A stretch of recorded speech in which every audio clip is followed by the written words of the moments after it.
Saya akan menjelaskan mengapa hari ini kita akan belajar sebuah tema namanya komitmen. Jadi kata ini muncul pada waktu saya di Makassar. Pagi itu ada beberapa yang minta Zoom, ya. Nah, ada yang menarik, salah satu dari mereka bilang, apa yang harus kami lakukan, ya, kami harus komitmen di bidang apa, ya. Caranya bagaimana, dan itu obrolan itu menarik, saudara, ya. Karena teman-teman kita ini mereka rindu untuk hidupnya itu berkenan gitu loh. Hidupnya itu boleh benar di hadapan Tuhan dan juga benar di hadapan manusia. Karena salah satunya mereka bilang tentang perceraian yang saya singgung minggu lalu. Mengapa banyak orang bercerai? Nah, gimana caranya supaya kita tidak mengalami perceraian? Nah, dari obrolan itu, satu kata yang mereka tekankan berkali-kali adalah komitmen. Setelah saya buka, saudara, apa itu komitmen? Komitmen adalah suatu perjanjian, keterikatan, atau kesepakatan yang kuat untuk bertanggung jawab, setia, dan melakukan sesuatu. Hal ini melibatkan dedikasi penuh, kemauan untuk berkorban, dan menarik ya, konsistensi dalam tindakan guna mencapai tujuan tersebut. Jadi ternyata kita sebagai orang percaya tuh mesti punya komitmen, Bapak Ibu. Dan saya terkejut karena dari saudara kita itulah yang mengingatkan. Ya. Kalau bisa tidak ngalami seperti yang dunia alami lah istilahnya. Kenapa kok pada bercerai? Kenapa jatuh bangun di dalam dosa? Saya bilang, wah ini menarik sekali. Nah, coba nanti kita lihat ya. Bahwa ternyata kita semua sangat harus punya komitmen di dalam beberapa perkara. Next. Saudara, kita tahu bahwa Tuhan Yesus 2000 tahun yang lalu naik ke sorga. Kapan dia datang? Alkitab berkata pada waktu pemulihan itu terjadi. Sekarang ini Roh Tuhan sedang bekerja. Bagaimana gereja itu mengalami pemulihan. Karena sudah difirmankan oleh Yoel, oleh Yeremia, oleh Yesaya, banyak banget saudara di perjanjian lama menubuatkan tentang pemulihan segala sesuatu. Maka dari itu syarat pengangkatan pun Alkitab berkata, semoga Allah damai sejahtera menguduskan kamu seluruhnya. Semoga roh, jiwa, dan tubuhmu terpelihara sempurna dengan tidak bercacat loh pada kedatangan Yesus Kristus. Jadi ternyata Yesus itu mempelai pria yang tidak bercacat harus berjumpa dengan mempelai wanita yang tidak bercacat. Ini gak mudah, saudara. Dan gak ada satupun yang sanggup kecuali Tuhan sendiri. Bagian kita adalah punya komitmen tadi. Apa? Ini. Saya bilang ke mereka 5, mereka kaget tuh saudara. Saya jelaskan tentang berkat Abraham. Saya bilang Abraham itu diberkati dalam segala hal. Karena Abraham itu bapak kita semua. Bapaknya Ishak, bapaknya Ismail, itu Abraham. Dan Alkitab berkata Abraham itu diberkati dalam segala hal. Rohaninya diberkati, jiwanya diberkati, keluarganya harmonis, tidak sakit-sakitan sampai mati, dan ekonominya luar biasa. Saya berharap kita tuh betul-betul punya komitmen, saudara. Bagaimana kita punya tekad, rohani, jiwani, keluarga, jasmani, ekonomi kita jadi lebih baik. Ya, nah sekarang kita belajar. Next. Komitmen rohani.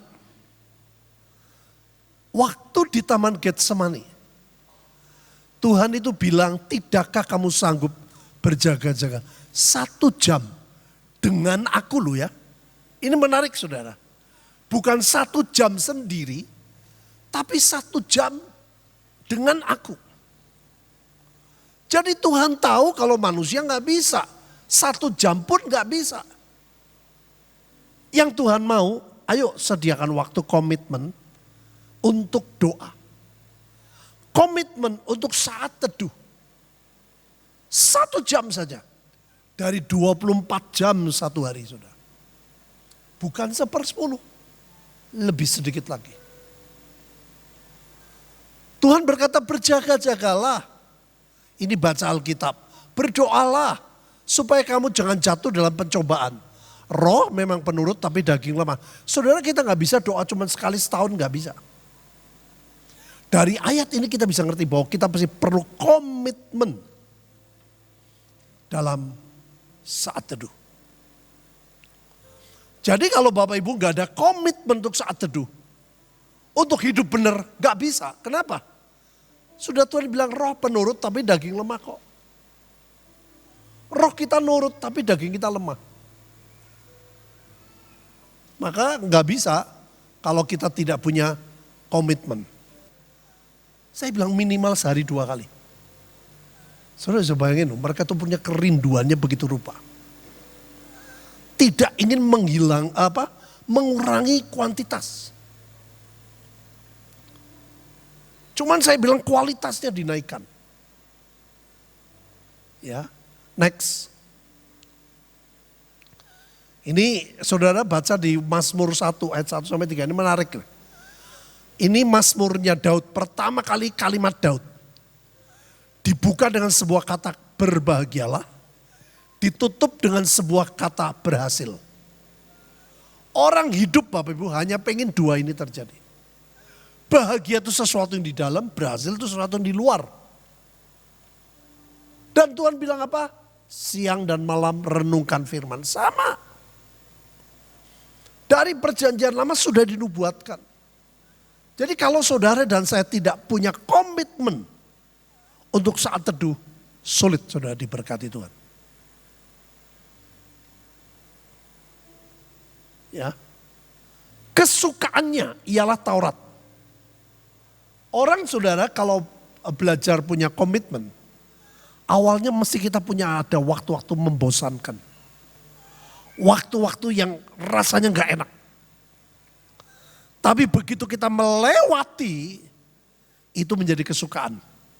Yang percaya katakan, gak bisa kalau gak baca Alkitab, itu luar biasa. Ya, jadi mau tidak mau Bapak Ibu. Next. Komitmen korporat. Mereka semua bertekun dengan sehati dalam doa bersama. Dengan beberapa perempuan setelah Maria Ibu Yesus dengan saudara. Saudara sebelum Roh Kudus tercurah. Mereka tuh sudah biasa doa bareng. Jadi gak ada orang hebat doa sendiri tuh enggak.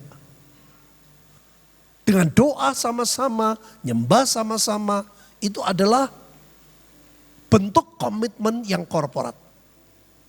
Ibrani, janganlah kita menjauhkan diri dari pertemuan-pertemuan ibadah. Bukan cuma satu loh, pertemuan-pertemuan ibadah. Seperti dibiasakan oleh beberapa orang, mari kita saling menasihati, semakin giat melakukannya menjelang hari Tuhan yang mendekat. Itu sebabnya kita bersyukur kalau sudah bisa kebaktian. Kita bersyukur kalau kita bisa ibadah. Yang sepakat katakan. Next. Jiwa juga perlu komitmen Bapak Ibu. Pada waktu Petrus tanya, harus berapa kali aku ngampuni orang lain? 7 kali? Tuhan bilang tidak. Bukan 7 kali, melainkan sampai 70 kali 7 kali. Itu bukan betul-betul hitungan ya. Oh kau udah ngampuni dari dulu berapa tahun yang lalu nih. 1, 2 dihitung sehari 3. Enggak. 7 itu selalu sempurna. Tanpa batas. Dan itulah saudara yang mereka kemarin bilang, Pak, Yesus kan kasih adanya. Ya. Yesus tidak punya kasih. Allah itu kasih adanya. Karena Allah itu kasih. Kasih tidak pernah habis. Yang percaya katakan? Nah tapi mereka bilang, kenapa kok bercerai? Aduh saya pusing saudara. Saya bilang ya tiap orang itu berbeda-beda. Ada orang yang punya komitmen, ada orang yang berjuang supaya keluarganya tidak bercerai. Ada orang yang mengikuti arus dunia saya bilang. Dan itu keputusan dari manusianya. Itu sebabnya Bapak Ibu. Kejiwaan ini penting. Ya. Komitmen untuk mengampuni dengan siapapun saudara. Kita ini kumpul, kita ini bukan orang yang baik. Kita orang berdosa, kumpul dengan orang berdosa. Punya banyak kelemahan, mau tidak mau saling terima kelemahan. Yang sepakat katakan, next. Ya pada hari terakhir saudara lihat luar biasa. Orang mengusir setan dan lain sebagainya. Pada waktu itu Tuhan berkata, aku tidak pernah mengenal kamu. Ini bahaya saudara. Komitmen kita adalah mengatakan kepada jiwa bahwa kami adalah hamba-hamba yang tidak berguna. Kemarin dulu ada gerakan doa. Itu diadakan berkali-kali. Dan mereka betul-betul nyebar saudara ke seluruh Indonesia. Salah satunya pelayanan yang saya lakukan di dekat Salatiga. Itu luar biasa sekali. Tapi akhir dari sesi terakhir. Ada seorang hamba Tuhan yang tidak pernah ikut kali itu ikut. Dia menyampaikan ayat ini saudara. Menjelaskan dengan sederhana. Rela enggak? Siap enggak? Mengatakan bahwa kami adalah hamba-hamba yang tidak berguna. Saudara saya ingat loh, itu nangis semua. Jadi enggak ada yang bisa dibanggakan. Semua karena kasih karunia Tuhan.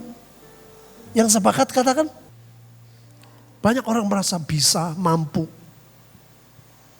Padahal semua karena Tuhan. Yang setuju katakan, saudara Tuhan tuh punya banyak cara.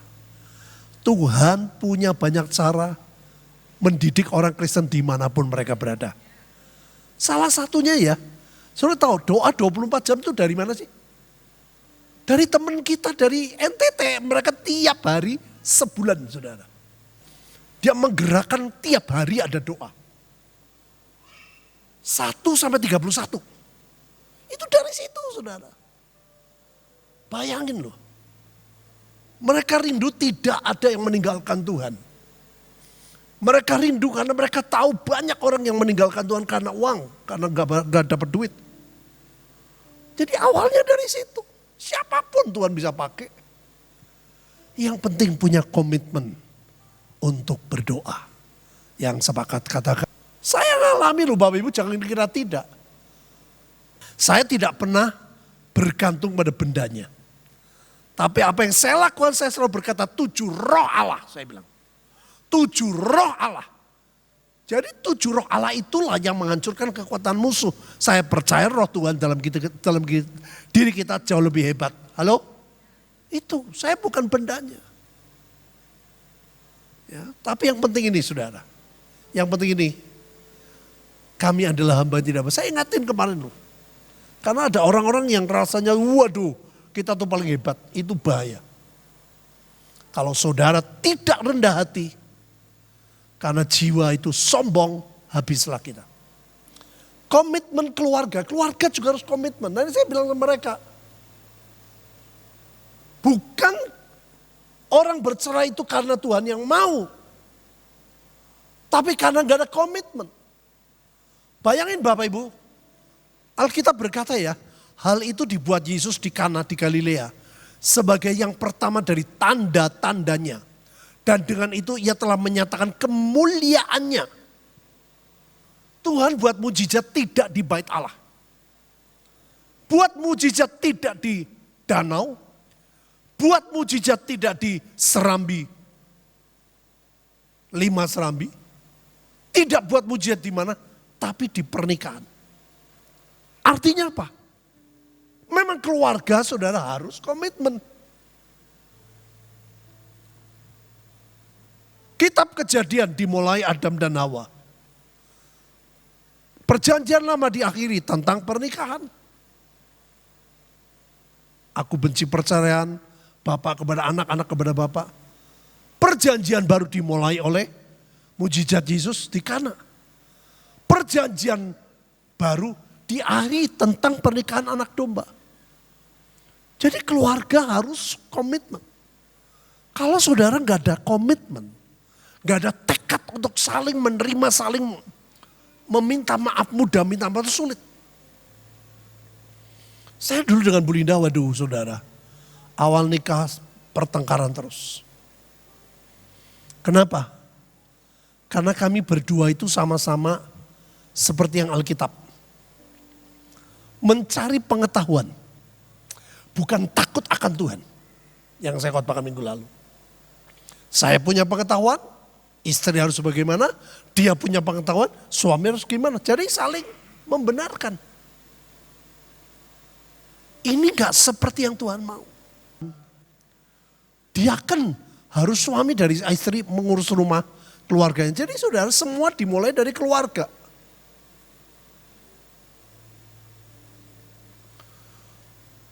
Lagi pula orang tidak menyalakan pelita meletakkan di bawah kantang. Melainkan di atas kaki dia. Sehingga menerangi semua orang di dalam rumah itu. Kalau kita jadi berkat di banyak tempat. Kita harus jadi berkat di keluarga kita. Yang sepakat katakan, kenapa Tuhan gak buat mujizat di bait Allah? Kenapa gak buat mujizat yang pertama di Danau Galilea? Kenapa gak buat mujizat pertama di kolam Bethesda? Kenapa gak buat mujizat pertama di Bukit Zaitun? Kenapa tidak di Getsemani? Banyak tempat-tempat hebat. Pertama kali mujizat adalah di pernikahan. Makanya keluarga itu penting banget saudara. Saya bilang sama anak-anak doain papa. Kalau papa jadi hero di banyak tempat. Papa pengen jadi hero buat keluarga. Saya bilang doain. Keluarga itu penting. Kamu sukses di luar dan kamu tidak sukses di keluarga, nol. Apalagi orang tua yang anaknya di luar kota, mau tidak mau saudara. Mereka harus datang ke anaknya. Harus ada waktu buat anak-anaknya. Karena memang gak bisa 100% 24 jam. Harus ada waktu.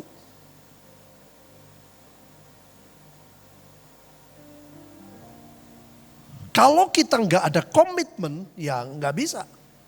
Semua berjalan seperti sandiwara. Next.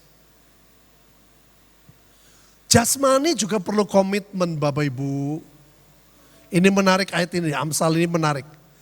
Bilang kau duduk makan dengan seorang pembesar, perhatikanlah baik-baik apa yang ada di depanmu.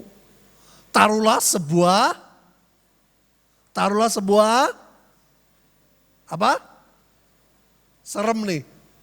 Pisau pada lehermu bila besar nafsumu.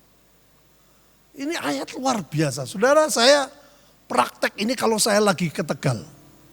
Aduh, kalau sampai Tegal tuh dari belum sampai Tegal sudah aku pengen ke sini, aku pengen ke situ, aku pengen beli ini, beli lengko, beli rujak, ulek. Waduh, saudara, itu pengen beli gorengan, tahu, semuanya komplit, saudara. Mau beli soto ayam, waduh, banyak banget. Saya bilang, Tuhan mampukan saya. Pengennya kabeh tak makan, saudara. Jangan ingin akan makanannya yang lezat. Itu adalah apa Bapak Ibu? Ya mau gak mau kolesterol saya naik lah. Saya makan gorengan, saudara. Gak banyak sih, 10. Itu 10 tuh cuman tahu aci. Ada satu lagi namanya tahu peletok. Nah tahu peletok saya nggak banyak, cuma 5. 5 sama 10 jadi 15. Bu Linda sering ngetin, ayo jangan banyak-banyak. Enggak sadar saudara, dap. Itu kota kelahiran saya. Pisang goreng tuh lihat tuh, ingat saudara. Kalau pisang goreng saya nggak banyak 4. Tapi semua gorengan. Malamnya saudara tahu, sate kambing. Tapi untungnya saya bilang tolong saya tanpa lemak. Tolong tanpa jeroan. Dan saya nggak banyak cuman 10 tusuk. Karena zaman dulu 20 tusuk, 30 tusuk. Makanya nggak bisa Bapak Ibu. Kalau kita mau sehat, kita mesti punya komitmen. Yang sepakat, katakan, karena olahraga itu penting. Latihan badani, apa Bapak Ibu? Terbatas, tapi perlu. Ibadah itu berguna dalam segala hal. Jadi kita mesti komitmen. Olahraga nggak komitmen juga nggak bisa. Pengennya apa? Turu. Pengennya apa? Nonton TV, saya bilang sama Bu Linda, aku mau ke belakang. Mau apa? Olahraga. Harus punya tekad. Yang sepakat katakan, baru saudara kita bisa sehat. Karena mengandung janji baik untuk hidup ini, mau hidup yang akan datang. Memang ibadah itu tetap lebih hebat, ibadah tetap lebih penting. Yang sepakat katakan, itu adalah komitmen utama dengan Tuhan. Tapi kalau saudara punya kesempatan, ya olahragalah. Yang setuju? Ayo Bapak Ibu kita sehat, rohani, jiwani, jasmani. Amin. Tuhan datang kita diangkat ya awan-awan. Yang percaya katakan, next. Komitmen ekonomi. Ya, karena akar segala kejahatan cinta uang, bukan uang lo ya, cinta uang. Kalau segalanya kita hanya mikir uang, memburu uang lah, beberapa orang telah menyimpang dari iman. Menyiksa dirinya dan berbagai duka. Tetapi engkaulah manusia Allah, ini menarik saudara. Saudara dan saya ini manusia Allah, dulu kita ya, Allah, Adam dan Hawa, Allah, malaikat, Adam dan Hawa. Setelah kita percaya Yesus, posisi kita berubah. Allah, manusia Allah, malaikat.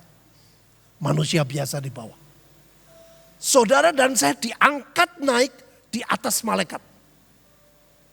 Kedudukan, bukan masalah benar gak benar. Contoh, bupati sama lurah, mana lebih tinggi? Bupati. Tapi belum tentu hidup bupati itu lebih baik dari lurah. Bisa ngerti Bapak Ibu? Bisa mengerti? Jadi kita mau tidak mau, saudara dulu itu Allah, malaikat, setan, malaikat, dan Adam dan Hawa. Setelah kita percaya Yesus kita naik. Allah, manusia Allah, baru malaikat. Makanya Ibrani bilang malaikat diperintah untuk membantu kita. Kedudukannya malaikat di bawah manusia Allah. di atas manusia biasa. Tapi di bawah manusia Allah, di bawah saudara dan saya. Tetapi engkau manusia Allah, jauhilah semuanya itu, kejarlah keadilan, ibadah. Saudara yang dikejar beda. Saya percaya ini adalah komitmen yang mau tidak mau kita harus lakukan. Nah ini saudara harus tahu ya, aku akan menggoncangkan segala bangsa. Sekarang sedang Tuhan izinkan. Ya, kegelapan, kekelaman sehingga, nah ini, barang yang indah-indah kepunyaan segala bangsa datang mengalir. Apa itu barang yang indah-indah? Ternyata bukan duit. Ternyata bukan emas, itu jiwa. Itu bahasa Ibrani kunonya saudara. Saya bersyukur dengan kenal orang-orang ahli. Ternyata ini bukan duit, ini adalah bangsa-bangsa. Kegoncangan yang terjadi karena Tuhan ingin semua bangsa balik kepada Tuhan. Yang percaya katakan, nah ini baru emas betul. Yang ini bukan, makanya transfer of wealth adalah jiwa-jiwa dulu. Baru uang. Makanya kita mesti punya komitmen yang benar tentang uang. Maka akan memenuhi rumah Tuhan dengan kemegahan firman Tuhan. Karena apa? Lawatan hebat. Barang indah ini bukan emas, tapi jiwa-jiwa. Kepunyaan kula perak, kepunyaan kula emas, demikianlah firman Tuhan semesta alam. Adapun rumah ini, yaitu gereja Tuhan, kemegahannya yang kemudian, yaitu saat-saat ini, akan melebihi kemegahannya yang semula. Kisah Rasul, demikianlah firman Tuhan. Halo? Yang percaya katakan, memang inilah yang sedang Tuhan kerjakan. Saudara, saya tertarik dengan apa yang saya ceritakan kemarin. Saya ini duduk di belakang karena emaknya sakit. Kalau di depan semua orang berdiri, saya duduk sendiri gak enak. Nah, gak sengaja ketemu orang hamba Tuhan sederhana. Dia bilang, Pak, saya sering dengar khotbah Bapak. Loh, di mana? Di streaming, tapi tidak tiap minggu, dia bilang. Bahkan saya sering kali khotbah Bapak saya khotbahkan di gereja saya. Oh enggak apa-apa. Yang menarik saudara, dia punya kira-kira 18 orang, jadi 20 lebih yang belum pernah ke luar negeri, tapi ditantang oleh mereka guyonan, ayo kita ke tanah perjanjian. Awalnya guyonan dia bilang. Dan mereka tuh tertarik, mereka yakin, mereka komitmen doa dengan Tuhan, komitmen kumpul-kumpul uang tidak sembarang, komitmen untuk berdoa bersama tiap kebaktian selesai, doa bareng-bareng dengan pendetanya 3 menit. Saudara bayangin, mereka lakukan tiap hari Minggu. Dan berapa tahun yang lalu saudara, jemaat yang mereka bawa 18 orang. Itu betul-betul belum pernah ke luar negeri. Belum pernah naik pesawat. Dan mereka bisa dibawa ke tanah perjanjian. Saudara, saya mau beritahu, ada orang ke luar negeri kemana-mana. Belum tentu bisa ke tanah perjanjian. Yang saudara baca ada buktinya. Yang kita lihat ada faktanya. Dan itu membuat saya, waduh luar biasa. Jadi makin saya baca Alkitab, makin saya punya komitmen. Wah ini benar-benar Tuhan firman-Nya ya dan amin. Janji Tuhan ya dan amin. Saya bilang betul Bapak Ibu ke Israel? Ya betul, berapa tahun lalu disebutin. Kami ke Israel. Kok ya bisa ketemu dengan tur yang gak mikirin untung. Jadi semuanya tuh perkenanan Tuhan tuh datang. Dia punya komitmen dengan Tuhan, dia berdoa, dan tiap kebaktian didoain bersama dengan saya bilang, oh ternyata komitmen keuangan itu luar biasa. Ajaib saudara. 18 orang itu belum pernah keluar negeri. 18 orang itu belum pernah naik pesawat. Tidak ada yang mustahil bagi Tuhan. Tidak ada yang mustahil bagi orang percaya. Yang sepakat, katakan, yuk kita berdoa. berkat kasih karunia dan anugerah. Sehingga kami boleh dengan anugerah Tuhan berkomitmen di roh, jiwa, keluarga, tubuh, ekonomi kami. Dan buat berkat Abraham dialami oleh setiap kami. Amin. Kami terima berkat-Mu demi nama Bapa, Putra, dan Roh Kudus, nama di atas segala nama Tuhan Yesus Kristus. Yang menerima dan percaya katakan, amin.